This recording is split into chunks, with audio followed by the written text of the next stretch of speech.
ओम नमः शिवाय। श्रावण मातम्य छठा अध्याय। सोमवार व्रत कथा। सनत कुमार ने भगवान शंकर से कहा, हे महादेव, मैंने सब सुखों को देने वाले मातम्य को सुना। अब मेरी इच्छा श्रावण महीने के सोमवार व्रत की कथा सुनने की हो रही है।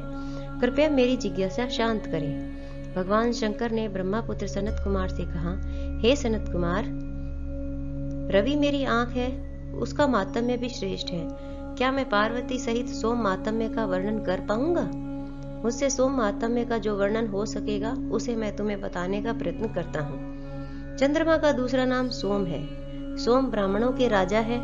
यज्ञ साधन सोमलता का नाम है। अब तुम ध्यान पूर्वक इन नामों के कारण को सुनो। सोमवार मेरा स्वरूप है। 12 महीनों में सोमवार का व्रत करना उत्तम है। यदि वर्ष के सब सोमवार के व्रत करने में कोई असमर्थ है तो श्रावण मास के सोमवारों का व्रत करना चाहिए। श्रावण मास के सब सोमवारों का व्रत करने से वर्ष भर के सोमवारों के व्रतों का फल मिल जाता है। श्रावण मास के सब सोमवारों का व्रत करने का संकल्प करके प्रति सोमवार की शाम को भगवान सदाशिव महादेव का अर्चन करें। षड्सोपचार से पूजन करें और एकाग्र मन से कथा सुने। मैं तुम्हें सोमवार व्रत की विधि बताता हूँ, ध्यान लगाकर सुनो। श्रावण मास के पहले सोमवार के दिन भली भांति स्नान कर श्वेत वस्त्र धारण कर काम, क्रोध, अहंकार, द्वेष, चुगली आदि को त्याग देना चाहिए। मालती, मल्लिका आदि के सफेद पुष्पों तथा अन्य पुष्पों से तथा अभिष्ट उपचारों से मूल मंत्र ओम नमः शिवाय या त्रयंबक मंत्र से पूजा करनी चाहिए और हाथ जोड़कर भोलेनाथ का ध्यान करना चाहिए।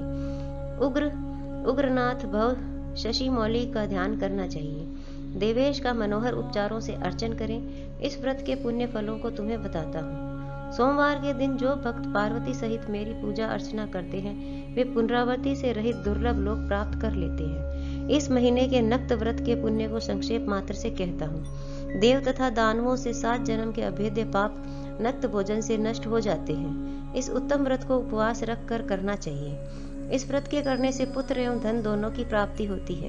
वह व्यक्ति इस लोक के सभी भोगों को भोग कर उत्तम विमान द्वारा शिव लोक को जाता है और वहां सबका पूजनीय बन जाता है। इस संसार को असार जानकर तन मन धन को चलायमान जानकर प्रत्योध्यापन करना चाहिए। धन का लोभ और मन के मोह को त्याग कर अपनी शक्ति के अनुसार भगवान शिव पार्वती की वृषभ पर स्थित स्वर्ण की प्रतिमा बनानी चाहिए।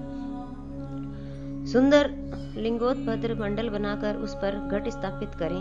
2 सफेद वस्त्र से ढकें। घड़े के ऊपर तांबे या कांसे का पात्र रखकर उसके ऊपर स्वर्ण निर्मित शिव पार्वती की प्रतिमा रखें। श्रुति, स्मृति तथा पौराणिक मंत्रों द्वारा शिव जी की पूजा करें।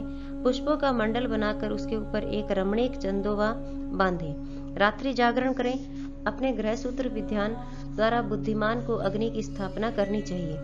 सर्व भवनाशन आदि 11 नामों से हवन करना चाहिए। पलाश की लकड़ियों से 108 आहुतियां देनी चाहिए। घी, तिल तथा बेलपत्र आदि द्वारा ओम नमः शिवाय मंत्र से हवन करना चाहिए। इसके बाद आचार्य का पूजन अर्चन कर दक्षिणा में गौ देनी चाहिए।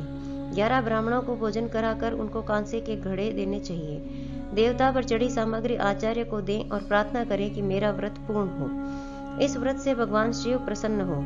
आदर पूर्वक हाथ जोड़कर पहले ब्राह्मणों को फिर आचार्य को विदा करें। इसके बाद बंधु बांधुओं सहित भोजन करें। जो विधि विधान से इस व्रत को करता है उसकी सारी इच्छाएं पूर्ण होती है।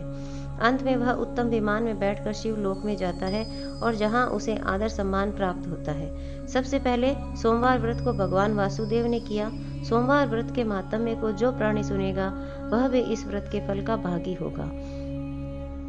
इसी प्रकार श्रावण मातम्य का छठा अध्याय सोमवार व्रत कथा पूर्ण हुई। ओम नमः शिवाय।